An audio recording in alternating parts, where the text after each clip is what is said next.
The art of deduction is an art that many a reader and fan of Sherlock Holmes will be familiar with.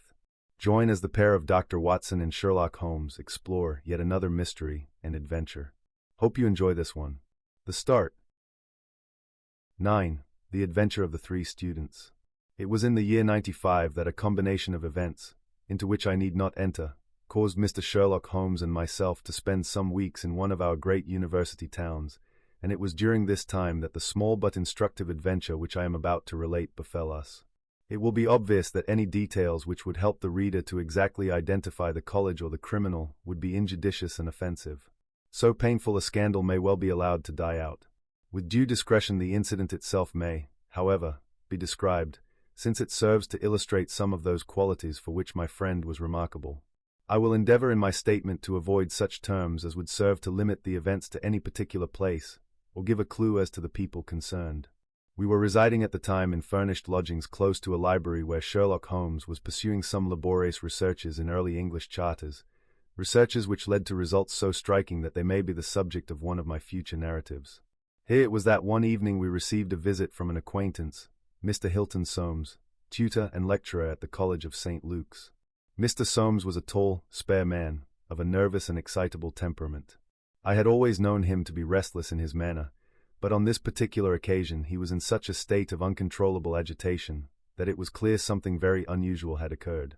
"I trust, Mr. Holmes, that you can spare me a few hours of your valuable time. We have had a very painful incident at St. Luke's, and really, but for the happy chance of your being in the town, I should have been at a loss what to do." "I am very busy just now, and I desire no distractions," my friend answered. "I should much prefer that you called in the aid of the police." No, my dear sir, such a course is utterly impossible. When once the law is evoked it cannot be stayed again, and this is just one of those cases where, for the credit of the college, it is most essential to avoid scandal. Your discretion is as well known as your powers, and you are the one man in the world who can help me. I beg you, Mr. Holmes, to do what you can. My friend's temper had not improved since he had been deprived of the congenial surroundings of Baker Street. Without his scrapbooks, his chemicals, and his homely untidiness, he was an uncomfortable man. He shrugged his shoulders in ungracious acquiescence, while our visitor in hurried words and with much excitable gesticulation poured forth his story. "I must explain to you, Mr. Holmes, that tomorrow is the first day of the examination for the Fortescue Scholarship. I am one of the examiners. My subject is Greek, and the first of the papers consists of a large passage of Greek translation which the candidate has not seen. This passage is printed on the examination paper, and it would naturally be an immense advantage if the candidate could prepare it in advance. For this reason great care is taken to keep the paper secret.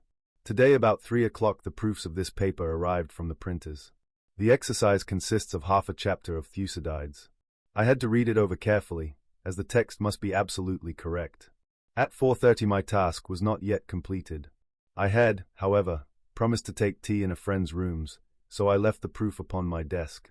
I was absent rather more than an hour. You are aware, Mr. Holmes, that our college doors are double, a green baize one within and a heavy oak one without. As I approached my outer door I was amazed to see a key in it.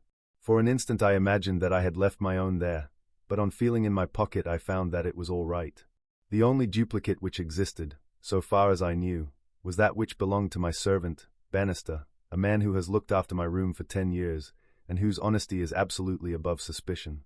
I found that the key was indeed his, that he had entered my room to know if I wanted tea, and that he had very carelessly left the key in the door when he came out. His visit to my room must have been within a very few minutes of my leaving it. His forgetfulness about the key would have mattered little upon any other occasion, but on this one day it has produced the most deplorable consequences. The moment I looked at my table I was aware that someone had rummaged among my papers. The proof was in 3 long slips. I had left them all together. Now, I found that one of them was lying on the floor, one was on the side table near the window, and the third was where I had left it. Holmes stirred for the first time. "The first page on the floor, the second in the window, the third where you left it," said he. "Exactly, Mr. Holmes. You amaze me. How could you possibly know that?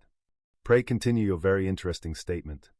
For an instant I imagined that Bannister had taken the unpardonable liberty of examining my papers.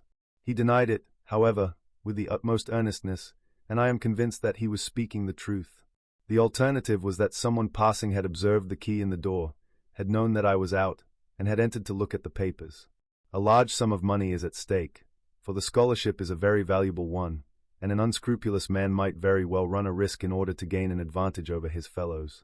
Bannister was very much upset by the incident.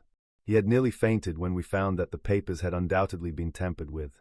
I gave him a little brandy and left him collapsed in a chair while I made a most careful examination of the room. I soon saw that the intruder had left other traces of his presence besides the rumpled papers. On the table in the window were several shreds from a pencil which had been sharpened. A broken tip of lead was lying there also. Evidently the rascal had copied the paper in a great hurry, had broken his pencil, and had been compelled to put a fresh point to it. "Excellent," said Holmes, who was recovering his good humor as his attention became more engrossed by the case. "Fortune has been your friend." This was not all. I have a new writing table with a fine surface of red leather. I am prepared to swear, and so is Bannister, that it was smooth and unstained. Now I found a clean cut in it about 3 inches long, not a mere scratch, but a positive cut. Not only this, but on the table I found a small ball of black dough, or clay, with specks of something which looks like sawdust in it. I am convinced that these marks were left by the man who rifled the papers. There were no footmarks and no other evidence as to his identity. I was at my wits' ends, when suddenly the happy thought occurred to me that you were in the town, and I came straight round to put the matter into your hands. Do help me, Mr. Holmes. You see my dilemma. Either I must find the man or else the examination must be postponed until fresh papers are prepared, and since this cannot be done without explanation there will ensue a hideous scandal, which will throw a cloud not only on the college, but on the university. Above all things I desire to settle the matter quietly and discreetly. I shall be happy to look into it and to give you such advice as I can, said Holmes, rising and putting on his overcoat. The case is not entirely devoid of interest. Had anyone visited you in your room after the papers came to you? Yes, young Doyle at Raz, an Indian student who lives on the same stair, came in to ask me some particulars about the examination. For which he was entered? Yes. And the papers were on your table. To the best of my belief they were rolled up. But might be recognized as proofs. Possibly. No one else in your room? No. Did anyone know that these proofs would be there? No one save the printer. Did this man Bannister know? No, certainly not. No one knew. Where is Bannister now? He was very ill, poor fellow. I left him collapsed in the chair. I was in such a hurry to come to you. You left your door open. I locked up the papers first. Then it amounts to this, Mr. Soames, that unless the Indian student recognized the roll as being proofs, the man who tampered with them came upon them accidentally without knowing that they were there. So it seems to me. Holmes gave an enigmatic smile. Well, said he, let us go round. Not one of your cases, Watson, mental, not physical. All right, come if you want to. Now, Mr. Soames, at your disposal. The sitting room of our client opened by a long, low, latticed window onto the ancient lichen-tinted court of the old college. A Gothic arched door led to a worn stone staircase. On the ground floor was the tutor's room. Above were 3 students, one on each story. It was already twilight when we reached the scene of our problem. Holmes halted and looked earnestly at the window. Then he approached it, and, standing on tiptoe with his neck craned, he looked into the room. He must have entered through the door. There is no opening except the one pane, said our learned guide. Dear me, said Holmes, and he smiled in a singular way as he glanced at our companion. Well, if there is nothing to be learned here, we had best go inside. The lecturer unlocked the outer door and ushered us into his room. We stood at the entrance while Holmes made an examination of the carpet. I am afraid there are no signs here, said he. One could hardly hope for any upon so dry a day. Your servant seems to have quite recovered. You left him in a chair, you say. Which chair? By the window there. I see. Near this little table. You can come in now. I have finished with the carpet. Let us take the little table first. Of course, what has happened is very clear. The man entered and took the papers, sheet by sheet, from the central table. He carried them over to the window table, because from there he could see if you came across the courtyard, and so could effect an escape. As a matter of fact he could not, said Soames, for I entered by the side door. Ah, that's good. Well, anyhow, that was in his mind. Let me see the 3 strips. No finger impressions, no. Well, he carried over this one first and he copied it. How long would it take him to do that, using every possible contraction? A quarter of an hour, not less. Then he tossed it down and seized the next. He was in the midst of that when your return caused him to make a very hurried retreat. Very hurried, since he had not time to replace the papers which would tell you that he had been there. You were not aware of any hurrying feet on the stair as you entered the outer door. No, I can't say I was. Well, he wrote so furiously that he broke his pencil, and had, as you observe, to sharpen it again. This is of interest, Watson. The pencil was not an ordinary one. It was above the usual size, with a soft lead. The outer color was dark blue, the maker's name was printed in silver lettering, and the piece remaining is only about 1.5 inches long. Look for such a pencil, Mr. Soames, and you have got your man. When I add that he possesses a large and very blunt knife, you have an additional aid. Mr. Soames was somewhat overwhelmed by this flood of information.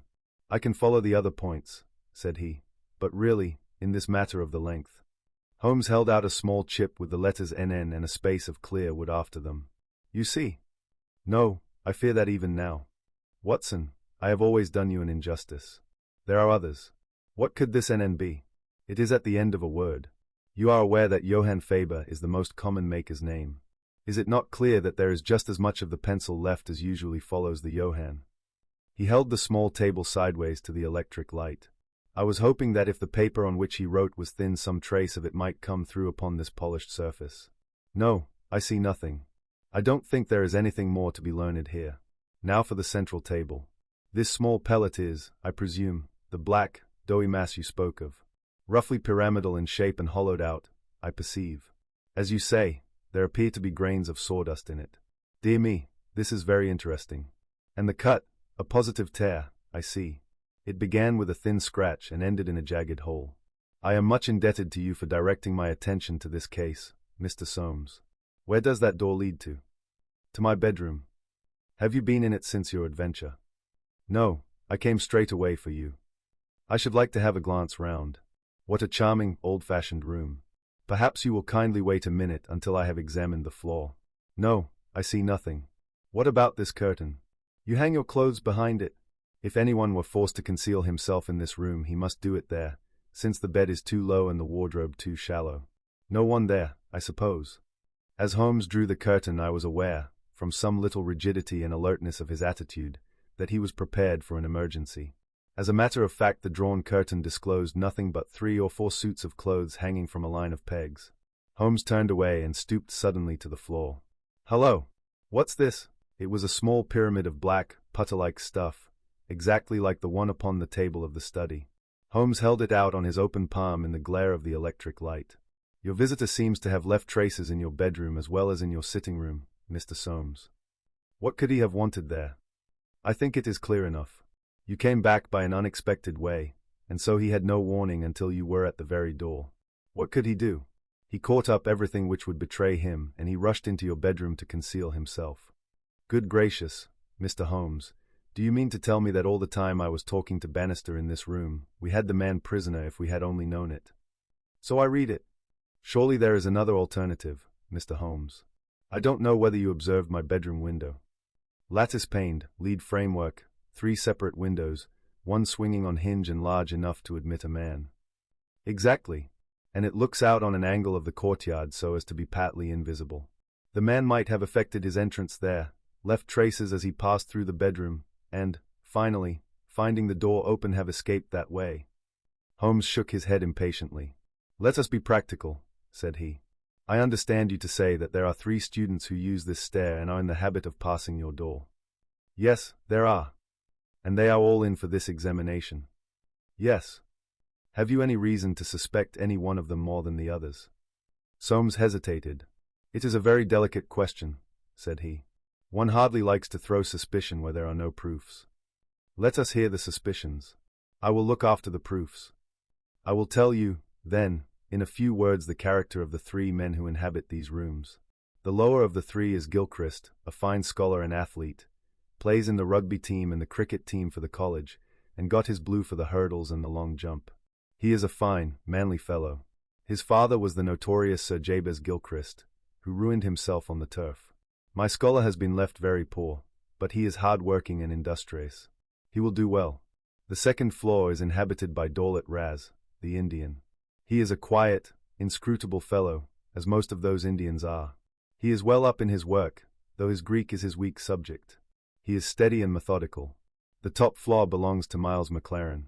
He is a brilliant fellow when he chooses to work, one of the brightest intellects of the university, but he is wayward, dissipated, and unprincipled.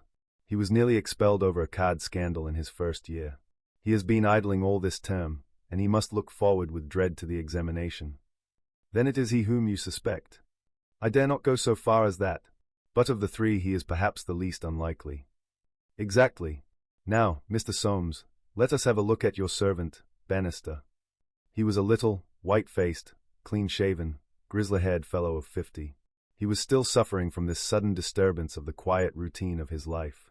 His plump face was twitching with his nervousness, and his fingers could not keep still. "We are investigating this unhappy business, Bannister," said his master. "Yes, sir." "I understand," said Holmes, "that you left your key in the door." "Yes, sir." "Was it not very extraordinary that you should do this on the very day when there were these papers inside?" "It was most unfortunate, sir, but I have occasionally done the same thing at other times." "When did you enter the room?" "It was about 4:30. That is Mr. Soames's tea time." "How long did you stay?" "When I saw that he was absent, I withdrew at once." "Did you look at these papers on the table?" "No, sir, certainly not." "How came you to leave the key in the door?" "I had the tea tray in my hand. I thought I would come back for the key. Then I forgot." "Has the outer door a spring lock?" "No, sir." "Then it was open all the time?" "Yes, sir." "Anyone in the room could get out?" "Yes, sir." "When Mr. Soames returned and called for you, you were very much disturbed?" "Yes, sir. Such a thing has never happened during the many years that I have been here. I nearly fainted, sir." "So I understand. Where were you when you began to feel bad?" "Where was I, sir? Why, here, near the door." "That is singular, because you sat down in that chair over yonder near the corner. Why did you pass these other chairs?" "I don't know, sir. It didn't matter to me where I sat today. I really don't think he knew much about it, Mr. Holmes. He was looking very bad, quite ghastly." "You stayed here when your master left?" "Only for a minute or so. Then I locked the door and went to my room." "Whom do you suspect?" "Oh, I would not venture to say, sir. I don't believe there is any gentleman in this university who is capable of profiting by such an action." "No, sir, I'll not believe it." "Thank you, that will do," said Holmes. "Oh, one more word. You have not mentioned to any of the three gentlemen whom you attend that anything is amiss?" "No, sir, not a word." "You haven't seen any of them?" "No, sir." "Very good. Now, Mr. Soames, we will take a walk in the quadrangle, if you please." 3 yellow squares of light shone above us in the gathering gloom. "Your 3 birds are all in their nests," said Holmes, looking up. "Hello! What's that?" "One of them seems restless enough." It was the Indian, whose dark silhouette appeared suddenly upon his blind. He was pacing swiftly up and down his room. "I should like to have a peep at each of them," said Holmes. "Is it possible?" "No difficulty in the world," Soames answered. "This set of rooms is quite the oldest in the college, and it is not unusual for visitors to go over them. Come along, and I will personally conduct you." "No names, please," said Holmes, as we knocked at Gilchrist's door. A tall, flaxen-haired, slim young fellow opened it, and made us welcome when he understood our errand. There were some really curious pieces of medieval domestic architecture within. Holmes was so charmed with one of them that he insisted on drawing it on his notebook, broke his pencil, had to borrow one from our host, and finally borrowed a knife to sharpen his own. The same curious accident happened to him in the rooms of the Indian, a silent, little, hook-nosed fellow, who eyed us askance and was obviously glad when Holmes's architectural studies had come to an end. I could not see that in either case Holmes had come upon the clue for which he was searching. Only at the third did our visit prove abortive. The outer door would not open to our knock, and nothing more substantial than a torrent of bad language came from behind it. "I don't care who you are. You can go to blazes," roared the angry voice. "Tomorrow's the exam, and I won't be drawn by anyone." "A rude fellow," said our guide, flushing with anger as we withdrew down the stair. Of course, he did not realize that it was I who was knocking, but nonetheless his conduct was very uncourteous, and, indeed, under the circumstances rather suspicious. Holmes's response was a curious one. Can you tell me his exact height? He asked. Really, Mr. Holmes, I cannot undertake to say.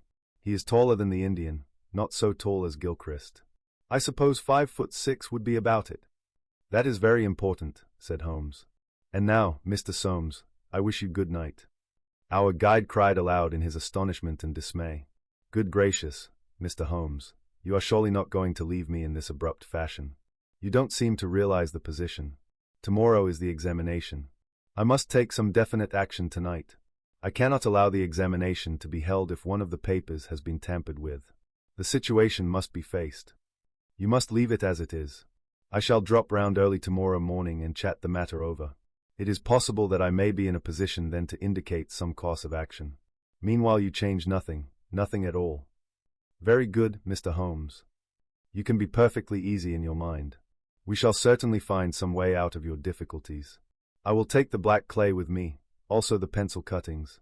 Goodbye. When we were out in the darkness of the quadrangle, we again looked up at the windows. The Indian still paced his room. The others were invisible. Well, Watson, what do you think of it? Holmes asked, as we came out into the main street. Quite a little parlor game, sort of three-card trick, is it not? There are your 3 men. It must be one of them. You take your choice. Which is yours? The foul-mouthed fellow at the top. He is the one with the worst record. And yet that Indian was a sly fellow also. Why should he be pacing his room all the time? There is nothing in that. Many men do it when they are trying to learn anything by heart. He looked at us in a queer way. So would you if a flock of strangers came in on you when you were preparing for an examination next day, and every moment was of value. No, I see nothing in that. Pencils, too, and knives, all was satisfactory. But that fellow does puzzle me. Who? Why, Bannister, the servant. What's his game in the matter? He impressed me as being a perfectly honest man. So he did me. That's the puzzling part. Why should a perfectly honest man? Well, here's a large stationer's. We shall begin our researches here. There were only 4 stationers of any consequence in the town, and at each Holmes produced his pencil chips and bid high for a duplicate. All were agreed that one could be ordered, but that it was not a usual size of pencil and that it was seldom kept in stock. My friend did not appear to be depressed by his failure, but shrugged his shoulders in half-humorous resignation. No good, my dear Watson. This, the best and only final clue, has run to nothing. But, indeed, I have little doubt that we can build up a sufficient case without it. By Jove! My dear fellow, it is nearly 9, and the landlady babbled of green peas at 7:30. What with your eternal tobacco, Watson, and your irregularity at meals, I expect that you will get notice to quit and that I shall share your downfall. Not, however, before we have solved the problem of the nervous tutor, the careless servant, and the 3 enterprising students. Holmes made no further allusion to the matter that day, though he sat lost in thought for a long time after our belated dinner. At 8 in the morning he came into my room just as I finished my toilet. Well, Watson, said he, it is time we went down to St. Luke's. Can you do without breakfast? Certainly. Soames will be in a dreadful fidget until we are able to tell him something positive. Have you anything positive to tell him?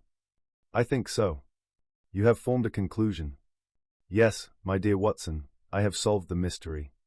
But what fresh evidence could you have got? Aha! It is not for nothing that I have turned myself out of bed at the untimely hour of 6. I have put in 2 hours' hard work and covered at least 5 miles, with something to show for it. Look at that! He held out his hand. On the palm were 3 little pyramids of black, doughy clay. Why, Holmes, you had only 2 yesterday. And 1 more this morning. It is a fair argument that wherever number 3 came from is also the source of numbers 1 and 2. Watson. Well, come along and put friend Soames out of his pain. The unfortunate tutor was certainly in a state of pitiable agitation when we found him in his chambers. In a few hours the examination would commence, and he was still in the dilemma between making the facts public and allowing the culprit to compete for the valuable scholarship. He could hardly stand still, so great was his mental agitation, and he ran towards Holmes with 2 eager hands outstretched. Thank heaven that you have come. I feared that you had given it up in despair. What am I to do? Shall the examination proceed? Yes, let it proceed by all means. But this rascal? He shall not compete. You know him? I think so. If this matter is not to become public, we must give ourselves certain powers, and resolve ourselves into a small private court-martial. You there, if you please, Soames. Watson, you here? I'll take the armchair in the middle. I think that we are now sufficiently imposing to strike terror into a guilty breast. Kindly ring the bell. Bannister entered, and shrunk back in evident surprise and fear at our judicial appearance. You will kindly close the door, said Holmes. Now, Bannister, will you please tell us the truth about yesterday's incident? The man turned white to the roots of his hair. I have told you everything, sir. Nothing to add. Nothing at all, sir. Well, then, I must make some suggestions to you. When you sat down on that chair yesterday, did you do so in order to conceal some object which would have shown who had been in the room? Bannister's face was ghastly. No, sir, certainly not. It is only a suggestion, said Holmes, suavely. I frankly admit that I am unable to prove it, but it seems probable enough, since the moment that Mr. Soames's back was turned you released the man who was hiding in that bedroom. Bannister licked his dry lips. There was no man, sir. Ah, that's a pity, Bannister. Up to now you may have spoken the truth, but now I know that you have lied. The man's face set in sullen defiance. There was no man, sir. Come, Bannister. No, sir, there was no one. In that case you can give us no further information. Would you please remain in the room? Stand over there near the bedroom door. Now, Soames, I am going to ask you to have the great kindness to go up to the room of young Gilchrist, and to ask him to step down into yours. An instant later the tutor returned, bringing with him the student. He was a fine figure of a man, tall, lithe, and agile, with a springy step and a pleasant, open face. His troubled blue eyes glanced at each of us, and finally rested with an expression of blank dismay upon Bannister in the farther corner. Just close the door, said Holmes. Now, Mr. Gilchrist, we are all quite alone here, and no one need ever know one word of what passes between us. We can be perfectly frank with each other. We want to know, Mr. Gilchrist, how you, an honorable man, ever came to commit such an action as that of yesterday. The unfortunate young man staggered back and cast a look full of horror and reproach at Bannister. No, Mr. Gilchrist, sir, I never said a word, never one word, cried the servant. No, but you have now, said Holmes. Now, sir, you must see that after Bannister's words your position is hopeless, and that your only chance lies in a frank confession. For a moment Gilchrist, with upraised hand, tried to control his writhing features. The next he had thrown himself on his knees beside the table and, burying his face in his hands, he had burst into a storm of passionate sobbing. Come, said Holmes, kindly. It is human to err, and at least no one can accuse you of being a callous criminal. Perhaps it would be easier for you if I were to tell Mr. Soames what occurred, and you can check me where I am wrong. Shall I do so? Well, don't trouble to answer. Listen, and see that I do you no injustice.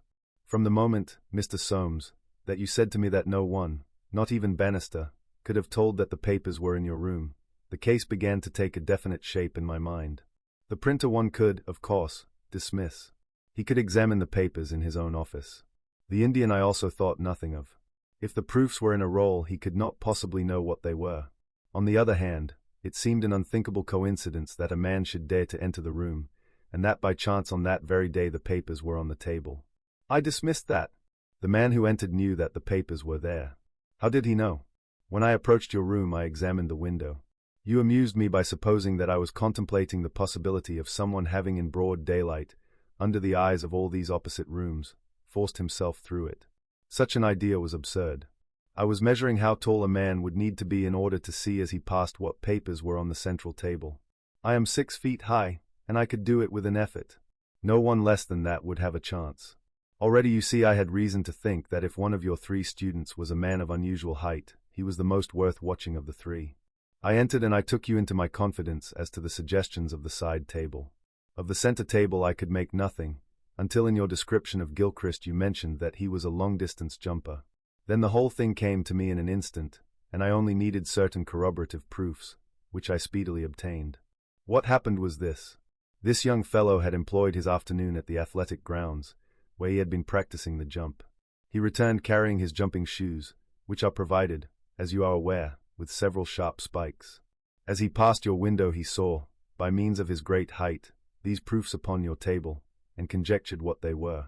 No harm would have been done had it not been that as he passed your door he perceived the key which had been left by the carelessness of your servant. A sudden impulse came over him to enter and see if they were indeed the proofs. It was not a dangerous exploit, for he could always pretend that he had simply looked in to ask a question.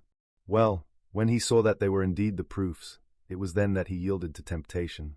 He put his shoes on the table. "What was it you put on that chair near the window?" "Gloves," said the young man. Holmes looked triumphantly at Bannister. He put his gloves on the chair, and he took the proofs, sheet by sheet, to copy them. He thought the tutor must return by the main gate, and that he would see him. As we know, he came back by the side gate. Suddenly he heard him at the very door. There was no possible escape. He forgot his gloves, but he caught up his shoes and darted into the bedroom.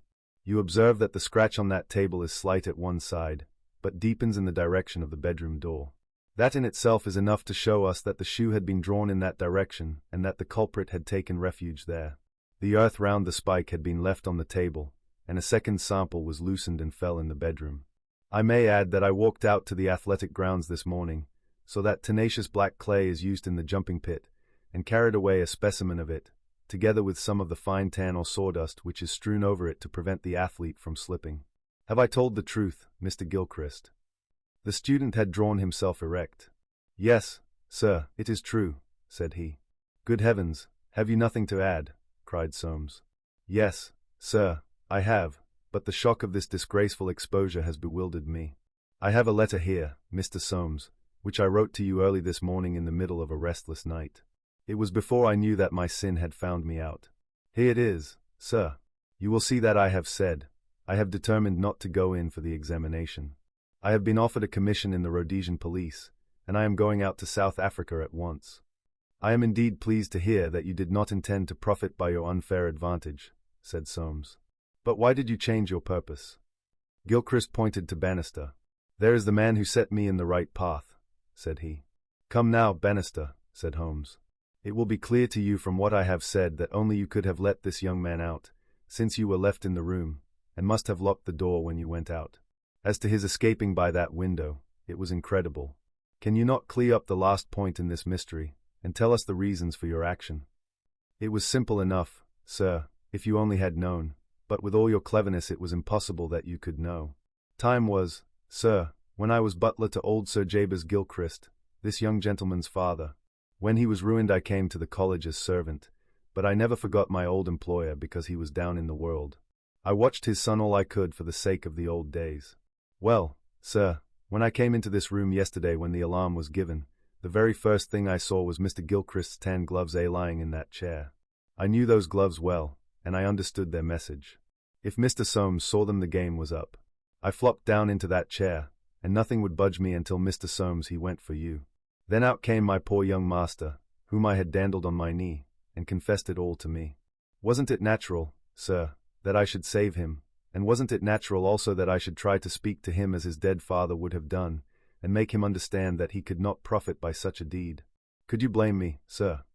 "No, indeed," said Holmes, heartily, springing to his feet. "Well, Soames, I think we have cleared your little problem up, and our breakfast awaits us at home. Come, Watson. As to you, sir, I trust that a bright future awaits you in Rhodesia. For once you have fallen low. Let us see in the future how high you can rise."